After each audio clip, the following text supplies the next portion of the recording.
اعوذ باللہ من الشیطان الرجیم، بسم اللہ الرحمن الرحیم۔ آیت نمبر 65۔ وَلَقَدْ عَلِمْتُمُ الَّذِينَ اعْتَدَوْا مِنْكُمْ فِي السَّبْتِ فَقُلْنَا لَهُمْ كُونُوا قِرَدَةً خَاسِئِينَ۔ آیت نمبر 66۔ دو آیات کو ہم اکٹھا لیں گے۔ فَجَعَلْنَاهَا نَكَالًا لِمَا بَيْنَ يَدَيْهَا وَمَا خَلْفَهَا وَمَوْعِظَةً لِلْمُتَّقِينَ۔ آیت نمبر 65 کا ترجمہ۔ اور البتہ تحقیق جان لیا تم نے ان کو جنہوں نے ہفتے کے دن کے معاملے میں زیادتی کی۔ فَقُلْنَا لَهُمْ، تو کہا ہم نے ان سے، كُونُوا قِرَدَةً خَاسِئِينَ، کہ تم ہو جاؤ بندر ذلیل و خوار۔ آیت نمبر 66۔ تو فَجَعَلْنَاهَا، تو بنا دیا ہم نے اس واقعے کو عبرت ان کے لیے جو سامنے تھے اور ان کے لیے جو اس کے پیچھے یعنی بعد میں آنے والوں کے لیے، اور موعظۃ للمتقین، اور نصیحت متقی لوگوں کے لیے نصیحت۔ ان دو آیات میں ایک واقعہ بیان کیا گیا ہے جو حضرت موسیٰ علیہ السلام کے زمانے سے کئی سو سال بعد کا۔ حضرت داؤد علیہ السلام کے زمانے میں یہود کی ایک بستی جو سمندر کے کنارے آباد تھی، جس کا نام ایلا تھا، ان سے یہ واقعہ جو ہے وہ تعلق رکھتا ہے۔ اس بستی ایلا میں جو سمندر کے کنارے تھی، اس میں تقریباً 80,000 یہودی آباد تھے۔ ان کی تجارت کا مدار مچھلیوں پر تھا۔ ہفتے کے روز، جس کو سبت کہتے تھے، موسیٰ علیہ السلام کی شریعت میں اللہ تبارک و تعالیٰ نے شکار کھیلنے، کاروبار کرنے، دنیاوی کام کرنے کی ممانعت فرمائی، جیسا کہ تورات کا حکم تھا کہ ہفتے کے دن آرام کرو، اللہ تبارک و تعالیٰ کی عبادت کرو اور دین کا مطالعہ کرو، کسی قسم کا دنیاوی کاروبار دھندا نہ کرو۔ انسانی طبیعت میں لالچ ہوتا ہے۔ کچھ لوگوں نے تو اللہ تعالیٰ کے اس حکم کو مانتے ہوئے ہفتے کے دن شکار اور دنیاوی کاروبار سے اپنا ہاتھ روک لیا، اور کچھ لوگوں نے ایسا کیا کہ ہفتے کے دن وہ مچھلیوں کو کسی طریقے سے یعنی سمندر کی طرف سے نالیاں بنا کر پھر گڑھے بنا لیتے اور مچھلیوں کو ہفتے کے دن اس میں قید کر لیتے، اور پھر جب وہ جمع ہو جاتی ان گڑھوں میں، پھر اس کے آنے کا راستہ، پھر مچھلیوں کے واپس جانے کا راستہ بند کر دیتے، اور اتوار کے دن انہیں پکڑ لیتے، اتوار کے دن پھر ان کا شکار کر لیتے۔ اس طرح انہوں نے ہیلے بہانے سے ہفتے کے دن بھی اپنے شکار کے کام کو جاری رکھا۔ ہیلے بہانے سے اس طرح انہوں نے ہفتے کے دن بھی اپنا کام جاری رکھا۔ اللہ تبارک و تعالیٰ نے انہیں رزق حلال عطا فرمایا تھا کہ ہفتے کے 6 دن تم دنیاوی کام، اپنا رزق، اپنا کاروبار اور دنیاوی ضروریات پوری کرتے رہو۔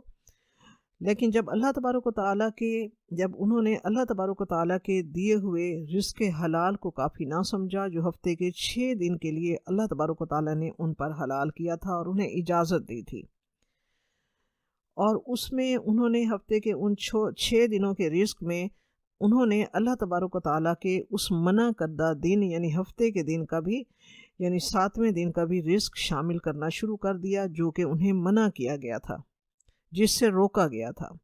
ہر وہ رزق یا چیز جس سے اللہ تبارک و تعالیٰ منع فرمائے وہ حرام ہے۔ ہر وہ رزق یا چیز جس سے اللہ تبارک و تعالیٰ نے منع فرمایا ہو وہ حرام ہے۔ جب اس بستی کے لوگوں نے ایسا کیا تو اللہ تبارک و تعالیٰ نے یہ سزا دی کہ اللہ تعالیٰ نے اپنی طرف سے دیے ہوئے رزق حلال کو ان کے لیے کافی نہ رہنے دیا۔ پہلے ایسے ہوتا تھا کہ ہفتے کے 6 دن مچھلیاں سمندر میں بکثرت آتیں، ان کے لیے فارغ البالی اور آسودگی کا رزق مہیا ہو جاتا، مگر جب انہوں نے اللہ تبارک و تعالیٰ کے حکم کو توڑا، حکم کی نافرمانی کی، اور اس دن کا بھی رزق اس میں ملانا شروع کر دیا جس دن کے لیے اللہ تبارک و تعالیٰ نے منع فرمایا تھا، یعنی اپنے رزق حلال میں جب انہوں نے رزق حرام ملانا شروع کر دیا، تو اللہ تبارک و تعالیٰ نے ان کے حلال رزق پر ناکافی ہونے کی مہر ثبت کر دی۔ اب ان کے ساتھ یہ ہوا کہ ہفتے کے 6 دن وہ شکار کرنے جاتے، مگر مچھلیاں ملتی ہی نہ۔ مچھلیاں انہیں یوم سبت پر ہی ملتی تھی۔ یہ اللہ تبارک و تعالیٰ کی طرف سے ان کے لیے جوابی کارروائی تھی کہ اچھا اب تم حرام ہی کھانا چاہتے ہو تو کھاؤ حرام۔ اللہ تعالیٰ کی طرف سے رزق حلال کی مقدار کم کر دی گئی، اب یہ حرام رزق کھانے پر ہی مجبور تھے۔ اسی طرح ہم دیکھیں یہ آیات صرف بنی اسرائیل ہی سے تعلق نہیں رکھتی، تا قیامت ہر انسان کے لیے رہنمائی ہے کہ جب ایک انسان اللہ تبارک و تعالیٰ کے دیے ہوئے حلال رزق کو ناکافی سمجھنے لگے تو اللہ تعالیٰ اس کے حلال رزق پر اس کے لیے ناکافی ہونے کی مہر ہی ثبت کر دیتا ہے اور حلال کی مقدار کم لگنے لگتی ہے، اور یہ جو جملہ زبان پر پھر آ جاتا ہے کہ گزارا نہیں ہوتا، پھر ان کی زندگی میں یہ جملہ شامل ہو جاتا ہے کہ گزارا نہیں ہوتا۔ پھر کیا ہوتا ہے کہ رشوت لیے بغیر گزارا نہیں ہوتا، رشوت دیے بغیر گزارا نہیں ہوتا، پھر حلال سے گزارا ہوتا ہی نہیں ہے، حرام ہی سے گزارا ہوتا ہے۔ جیسے اللہ تبارک و تعالیٰ نے مچھلیوں کو حکم دیا کہ ہفتے کے باقی دن میں نہ آیا کرو، صرف سبت کے دن ہی آیا کرو، اور سبت کے دن وہ اچھل اچھل کر آتی، پھر یوم سبت کے دن شکار کیے بغیر گزارا ہی نہ ہوتا تھا۔ جب یہ نوبت آ گئی کہ یہ لوگ حرام روزی ہی کی طرف چل پڑے تو اللہ تبارک و تعالیٰ کی پکڑ ان پر آئی۔ اللہ تعالیٰ نے فرمایا کونوا قردۃ خاسئین، ہو جاؤ بندر ذلیل، تم سب کے سب ذلیل بندر بن جاؤ۔ سورۃ اعراف میں اس واقعے کی مزید تفصیل ہے کہ اس بستی کے لوگ جو تھے وہ 3 گروہوں میں بٹ گئے۔ پہلی قسم کے وہ لوگ تھے جو اللہ تعالیٰ کی اس حکم کے سامنے انہوں نے سر تسلیم خم کیا، اور نہ وہ خود ہفتے کے دن شکار کرتے، اور جو لوگ شکار کر رہے ہوتے تھے انہیں منع کرتے تھے کہ اللہ کے حکم کی نافرمانی نہ کرو۔ دوسرے وہ لوگ تھے جنہوں نے اللہ کے حکم کو ایک کان سے سن کر دوسرے کان سے نکال دیا اور حیلے تعویلیں کر کے ہفتے کے دن شکار کرتے رہے مسلسل۔ تیسرے وہ لوگ تھے جو نہ تو خود ہفتے والے دن شکار کرتے کہ یہ اللہ نے منع کیا ہے، اور لیکن ساتھ یہ کہ جو لوگ اللہ کے اس حکم کی نافرمانی کر رہے ہوتے انہیں دیکھتے تو انہیں منع نہ کرتے، انہیں نافرمانی کرتے ہوئے دیکھ کر خاموشی سے گزر جاتے ہیں۔ اب اللہ تبارک و تعالیٰ نے صرف ان لوگوں کو اس ذلت والے عذاب سے بچایا جو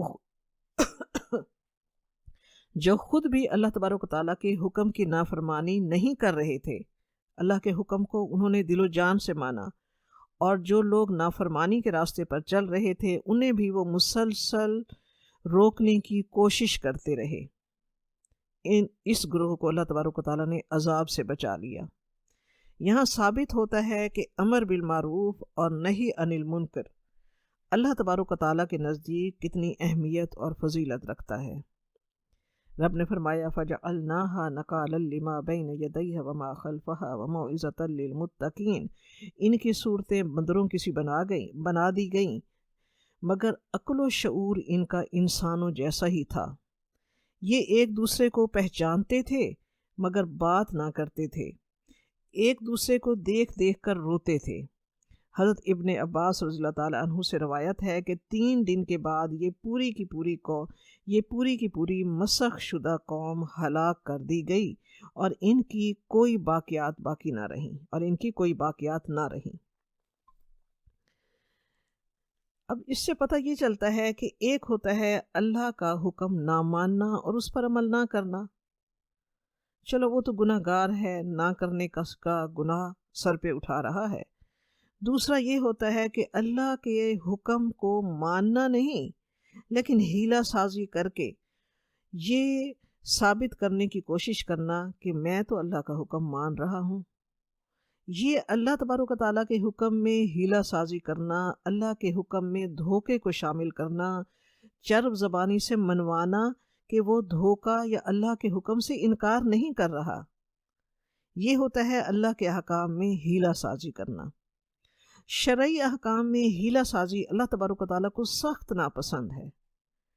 جیسا اللہ نے فرمایا سیدھا سیدھا اس پر حکم کرنا، سمینا و اطوانا، یہ مومن کی شان ہے، یہ میرے رب کے حکم کی عظمت ہے۔ اللہ تبارک و تعالیٰ کی غیرت کو یہ گوارا نہ ہوا کہ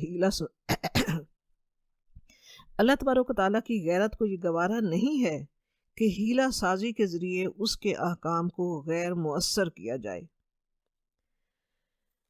اب دیکھیں اللہ تبارک و تعالیٰ شریعت موسوی میں ہیلہ سازی پر اللہ تبارک و تعالیٰ کو اتنا غصہ آیا کہ انہیں ذلیل بندر بنا دیا۔ شریعت محمدی وہ شریعت جو تا قیامت تک کے انسانوں کے لیے بھیجی گئی ہے، جو اللہ تبارک و تعالیٰ کے پیارے حبیب حضرت محمد صلی اللہ علیہ وآلہ وسلم کے ذریعے بھیجی گئی، اس شریعت میں ہیلہ سازی پر اللہ تبارک و تعالیٰ کتنا ناراض ہوتا ہوگا۔ شریعت محمدی میں بھی اور دیگر شریعت میں بھی اللہ تبارک و تعالیٰ نے سود کو حرام قرار دیا۔ آج اگر مسلمان کہتا ہے کہ انما البیع مثل الربا، اور اللہ تبارک و تعالیٰ نے قرآن مجید میں اس کا واضح جواب دیا کہ اگر کوئی یہ کہتا ہے کہ سود جو ہے وہ تجارت کی مانند ہے، تو اللہ تبارک و تعالیٰ نے اس کو واضح کر دیا قرآن پاک میں، وَأَحَلَّ اللَّهُ الْبَيْعَ وَحَرَّمَ الرِّبَا، اللہ نے تجارت کو حلال کیا ہے اور سود کو حرام کیا ہے۔ مگر اس کے باوجود جو لوگ یہ کہتے ہیں کہ سود جو ہے وہ تجارت کی مانند ہے، وہ اللہ کے حکم میں ہیلہ سازی کرنا ہے۔ پردے کا حکم اللہ تبارک و تعالیٰ نے واضح طور پر دے دیا۔ اللہ کے اس حکم کو نہ ماننا، اور نہ صرف نہ ماننا بلکہ دلیر بن کر کہہ دینا کہ پردہ تو صرف دل کا ہوتا ہے، یہ اللہ کے احکام میں ہیلہ سازی ہے، یہ بہت بڑا گناہ ہے۔ حدیث مبارکہ ہے کہ آپ صلی اللہ علیہ وآلہ وسلم نے فرمایا، تم وہ نہ کرو جو یہودیوں نے کیا، یعنی ہیلے بہانوں سے اللہ کے حرام کیے ہوئے کو حلال نہ کیا کرو، یعنی شرعی احکام میں ہیلہ سازی سے بچو۔ آیت نمبر 67 ہے ہمارے پاس، آیت نمبر 67 سے لے کر آیت نمبر 73 تک مسلسل ایک واقعہ اس میں ہے، آیات کا پورا تسلسل ہے، اس لیے ہم ان آیات کا اکٹھا ترجمہ کر کے اس کی ہم اکٹھی تفسیر بیان کر دیں گے۔ امید ہے ہر آیت آپ کو اس اکٹھی تفسیر سے بھی بالکل واضح سمجھ آ جائے گی۔ آیت نمبر 67 کو میں ترجمہ کر رہی ہوں۔ وَإِذْ قَالَ مُوسَىٰ لِقَوْمِهِ، جب کہا موسیٰ علیہ السلام نے اپنی قوم سے، إِنَّ اللَّهَ يَأْمُرُكُمْ أَن تَذْبَحُوا بَقَرَةً، کہ بے شک اللہ تمہیں حکم دیتا ہے کہ تم ایک گائے کو ذبح کرو۔ قَالُوا أَتَتَّخِذُنَا هُزُوًا، انہوں نے کہا کیا تم ہم سے مذاق کرتے ہو؟ قَالَ أَعُوذُ بِاللَّهِ أَنْ أَكُونَ مِنَ الْجَاهِلِينَ، موسیٰ علیہ السلام نے فرمایا میں اللہ کی پناہ لیتا ہوں اس سے کہ میں ہو جاؤں جاہلوں میں سے۔ آیت نمبر 68 ہے، قَالُوا ادْعُ لَنَا رَبَّكَ يُبَيِّن لَنَا مَا هِیَ، انہوں نے کہا کہ تم اپنے رب سے دعا کرو کہ وہ ہمارے لیے بیان کرے اور واضح کر دے کہ وہ کیسی ہو گائے، وہ گائے کیسی ہو۔ قَالَ إِنَّهُ يَقُولُ إِنَّهَا بَقْرَةٌ لَا فَارِضٌ وَلَا بِكْرٌ، موسیٰ علیہ السلام نے فرمایا کہ بے شک وہ فرماتا ہے کہ وہ گائے نہ بوڑھی ہو نہ زیادہ چھوٹی ہو۔ اوانم بین ذالک ففعلوا ما تؤمرون، اوسط عمر کی ہو درمیانی اس کے ساتھ، ففعلوا تو کرو تم، ما تؤمرون جو تمہیں حکم دیا گیا، جو تم حکم دیے جاتے ہو۔ آیت نمبر 69 ہے، قالوا ادْعُ لَنَا رَبَّكَ يُبَيِّن لَنَا مَا لَوْنُهَا، انہوں نے کہا دعا کرو ہمارے لیے اپنے رب سے کہ وہ واضح کر دے ہمارے لیے کہ گائے کا رنگ کیسا ہو۔ قال إِنَّهُ يَقُولُ إِنَّهَا بَقْرَةٌ صَفْرَاءُ فَاقِعٌ لَوْنُهَا تَسُرُّ النَّاظِرِينَ، موسیٰ علیہ السلام نے فرمایا کہ رب فرماتا ہے کہ بے شک وہ گائے زرد رنگ کی ہو، فَاقِعٌ لَوْنُهَا خوب گہرا زرد رنگ، تَسُرُّ النَّاظِرِينَ وہ اس کا رنگ یعنی اس کی رنگت خوش کر دے دیکھنے والوں کو، یعنی خوبصورت رنگ ہو۔ آیت نمبر 70 ہے، قَالُوا ادْعُ لَنَا رَبَّكَ يُبَيِّن لَنَا مَا هِیَ، انہوں نے کہا کہ دعا کرو اپنے رب سے کہ وہ واضح فرمائے ہمارے لیے کہ وہ کیسی ہو۔ يُبَيِّن لَنَا مَا هِیَ إِنَّ الْبَقَرَ تَشَابَهَ عَلَيْنَا، کہ بے شک گائے مشتبہ ہو گئی ہے ہم پر، وَإِنَّا إِن شَاءَ اللَّهُ لَمُهْتَدُونَ، اور بے شک اگر چاہا اللہ نے تو ہم راہ پانے والے ہو جائیں گے۔ آیت نمبر 71 ہے، قَالَ إِنَّهُ يَقُولُ إِنَّهَا بَقَرَةٌ لَا ذَلُولٌ تثیر الارض ولا تسقی الحرث۔ فرمایا موسیٰ علیہ السلام نے کہ بے شک اللہ فرماتا ہے کہ وہ گائے نہ ہو جوتی ہوئی کہ وہ ہل چلاتی ہو، اور نہ وہ زمین میں اور نہ وہ سیراب کرتی ہو زمین کی کھیتی کو، اور نہ وہ کھیتی کو سیراب کرتی ہو۔ مسلمۃ لا شیۃ فیہا، صحیح سلامت ہو، نہ کوئی داغ ہو اس میں، صحیح بالکل۔ قالوا الآن، انہوں نے کہا اب قالوا الآن جئت بالحق، انہوں نے کہا اب لایا ہے تو حق۔ فذبحوها وما كادوا يفعلون، پھر انہوں نے ذبح کیا اسے اور وہ نہ لگتے تھے کہ وہ ایسا کریں گے۔ آیت نمبر 72 ہے، وَإِذْ قَتَلْتُمْ نَفْسًا فَادَّارَأْتُمْ فِيهَا، اور جب قتل کیا تم نے ایک نفس کو اور پھر تم اس معاملے میں جھگڑنے لگے، اور ایک دوسرے کے ساتھ تم اس معاملے میں جھگڑنے لگے۔ وَاللَّهُ مُخْرِجٌ مَا كُنتُمْ تَكْتُمُونَ، اور اللہ اس کو ظاہر کرنے والا ہے جو تم چھپاتے ہو۔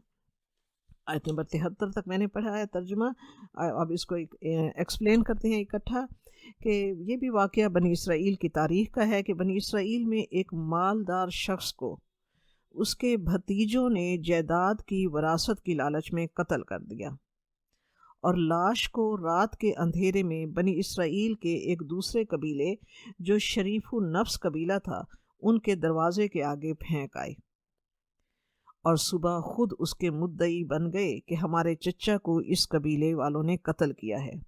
جھگڑا کھڑا ہو گیا، قاتل کا کچھ پتہ نہ چل رہا تھا، اور وہ لوگ پھر فیصلے کے لیے موسیٰ علیہ السلام کے پاس آئے۔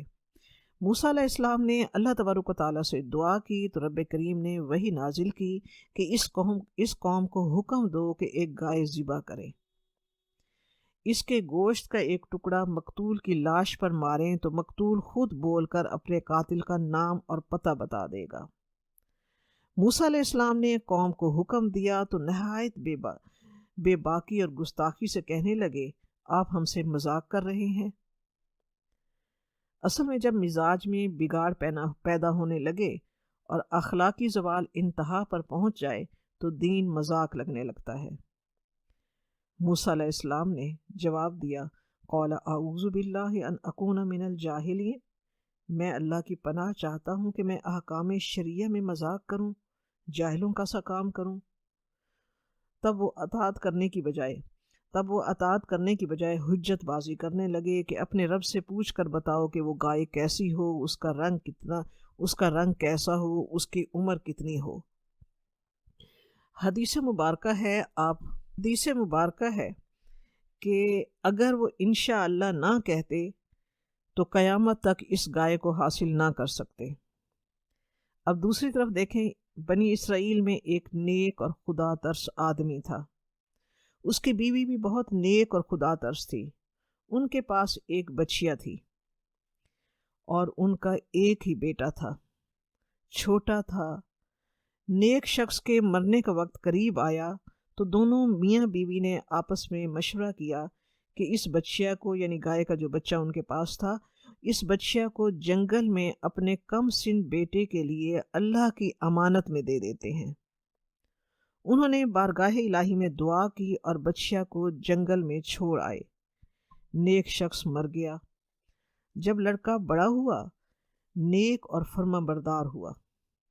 ایک روز اس کی والدہ نے کہا، بیٹا تمہارے والد نے ایک بچیا خدا کی امانت میں تیرے لیے دی تھی، تو اب اس کو لے آ، جنگل میں جا کر امانت الہی کا نام لے کر بچیا کو آواز دینا۔ وہ لڑکا گیا جنگل میں، اس نے اللہ کی امانت کا نام لے کر بچیا کو آواز دی تو ایک گائے فوراً دوڑی چلی آئی۔ وہ ماں کے پاس گائے کو لایا۔ ماں نے کہا، اب بازار میں جا کر اس کو بیچ آؤ، مگر جو دام لگے مجھ سے مشورہ کیے بغیر نہ دینا۔ وہ بازار گیا تو ایک شخص نے کچھ قیمت لگائی۔ لڑکے نے کہا، ماں سے مشورہ کر کے دوں گا۔ اس نے کہا، ابھی دے دو، میں اس سے بھی دگنی قیمت دیتا ہوں۔ مگر اس نے کہا، نہیں، میں اپنی ماں سے مشورہ کر کے دوں گا۔ دوسرے دن وہ لڑکا گائے لایا تو اس شخص نے اس سے بھی دگنی قیمت لگائی، مگر لڑکے نے وہی جواب دیا کہ ماں سے مشورہ کر کے دوں گا۔ اس طرح اگلے دن بھی وہ شخص قیمت دگنی دینے پر راضی ہو جاتا۔ کئی دن ایسا ہوتا رہا۔ کئی دن بعد ماں نے کہا، یہ خریدار یا تو کوئی فرشتہ ہے یا خدا رسیدہ بزرگ ہے، تم میری طرف سے اس سے مشورہ لینا کہ ہمیں کیا کرنا چاہیے۔ چنانچہ لڑکے نے ایسا ہی کیا۔ تو اس شخص نے کہا، عنقریب بنی اسرائیل کو اس گائے کی ضرورت ہوگی، وہ تم سے خریدنے آئیں گے، تم اس گائے کی کھال کے برابر سونا بھر کر اس کی قیمت لینا۔ اب دوسری طرف آپ دیکھیں کہ بنی اسرائیل جب تمام حیل و حجت کے بعد ایک گائے طے ہو گئی کہ اللہ تبارک و تعالیٰ ایسی گائے فرما رہا ہے، اور وہ گائے کو ذبح کرنے پر آمادہ ہوئے، تو اس کی تلاش میں نکلے، اور وہ گائے اس لڑکے کی نکلی، جس کی اس لڑکے نے منہ مانگی قیمت لی، اور انہوں نے دی، اور اس طرح انہوں نے گائے کو ذبح کیا۔ گائے کا ٹکڑا مقتول کی لاش پر مارا گیا تو اس کے زخم سے خون بہنا شروع ہو گیا، اس میں زندگی کے آثار پیدا ہوئے۔ لاش بول اٹھی کہ مجھے بھتیجوں نے قتل کیا ہے۔ اس طرح جس بات کو وہ چھپانا چاہتے تھے، اللہ تبارک و تعالیٰ نے ظاہر کر دی۔ بھتیجوں کو پکڑ لیا گیا اور قصاص لیا گیا، اور میراث سے ہمیشہ کے لیے محروم کر دیا گیا۔ اس طرح قاتل کو میراث سے ہمیشہ کے لیے محروم کر دیا گیا، اگرچہ قاتل جو ہے وہ مقتول کا باپ یا بیٹا ہی کیوں نہ ہو۔ اب اس پورے واقعے میں اور اللہ تبارک و تعالیٰ کے اس حکم میں کتنی ہمیں حکمتیں نظر آتی ہیں۔ پہلی بات یہ کہ اس سے پہلے بنی اسرائیل جب موسیٰ علیہ السلام کوہ طور پر تورات لینے گئے تو انہوں نے پیچھے سے بچڑے کو معبود بنا لیا تھا۔ اس وقت اللہ تبارک و تعالیٰ نے سرزنش کی تھی، اور پھر اللہ تبارک و تعالیٰ نے معاف کر دیا تھا۔ اب اس گائے کی صورت میں یا اس واقعے کی صورت میں بہت عرصے بعد اللہ تبارک و تعالیٰ نے پھر بنی اسرائیل سے امتحان لیا کہ کیا وہ گو سالہ پرستی یا وہ جانور پرستی یا اس شرک کے جراثیم کیا ابھی تک ان کے اندر موجود تو نہیں ہے۔ گائے کو ذبح کرنے کا حکم دراصل بنی اسرائیل کی دکھتی رگ پر ہاتھ رکھنے کے مترادف تھا۔ گو سالہ پرستی کے جراثیم اور گائے بیل سے محبت اور اسے دیوتا سمجھنے کا عقیدہ ابھی تک ان میں موجود تھا۔ فرعون کے ساتھ سال ہا سال اور صدیوں تک رہنے کی وجہ سے ان کے اندر یہ گو سالہ پرستی اور جانور پرستی کے جراثیم ابھی تک موجود تھے۔ فرعونی گائے بیل اور بلی کی پوجا کرتے تھے، لہٰذا اس حکم سے مقصد ایک تو ان کی اس گو سالہ پرستی کی جڑ کاٹنا تھا۔ جو گائے بتائی گئی وہ ہو بہو وہی تھی جو وہ پرستش کے لیے مختص کیا کرتے تھے، لہٰذا جس چیز کو وہ قابل پرستش سمجھتے تھے اسی کو ذبح کرنے کا حکم دیا گیا تاکہ ان کے ایمان کا امتحان ہو جائے۔ اس واقعے میں ہمیں اور کیا حکمت نظر آتی ہے کہ وہ گائے ایک یتیم لڑکے کی ملکیت تھی۔ ایک تو اللہ تبارک و تعالیٰ پر یقین رکھ کر اس لڑکے کے والدین نے اسے اللہ کی امانت میں پورے یقین کے ساتھ دے دیا۔ اس واقعے سے اللہ تبارک و تعالیٰ نے ہر مومن پر واضح فرمایا ہے کہ اللہ تعالیٰ پر بھروسہ کرنے والوں کا بھروسہ اللہ کبھی بھی ضائع نہیں کرتا۔ تیسرا، اس حکم سے ہمیں یہ بات پتہ چلتی ہے، اس واقعے سے ہمیں یہ بات پتہ چلتی ہے کہ اللہ تبارک و تعالیٰ جس طرح مردہ کو زندہ کرنے کی قدرت رکھتا ہے کہ اس لاش کو اللہ تبارک و تعالیٰ نے زندہ کر کے اٹھا دیا اور وہ بولی، اس طرح اللہ تعالیٰ نے واضح کر دیا سب پہ کہ مرنے کے بعد قیامت کے دن تم سب کو اسی طرح قبروں سے زندہ اٹھا کھڑا کرنے کی وہ قدرت رکھتا ہے، اور اس کے آگے ہر ایک کو اسی طرح مرنے کے بعد دوبارہ جی اٹھ کر رب کے آگے کھڑا ہو کر جواب دہ ہونا ہے اپنے ہر عمل کا۔ وہ یریکم آیاتہ لعلکم تعقلون، اور وہ دکھاتا ہے تمہیں اپنی نشانیاں تاکہ تم عقل سے کام لو، سمجھو کہ رب کیا ہے، وہ ہستی کیسی ہے، وہ وحدہ لا شریک ہے، وہ معبود واحد ہے، وہ قدرت کاملہ والا ہے، اس کے سوا کوئی معبود نہیں ہے یقیناً۔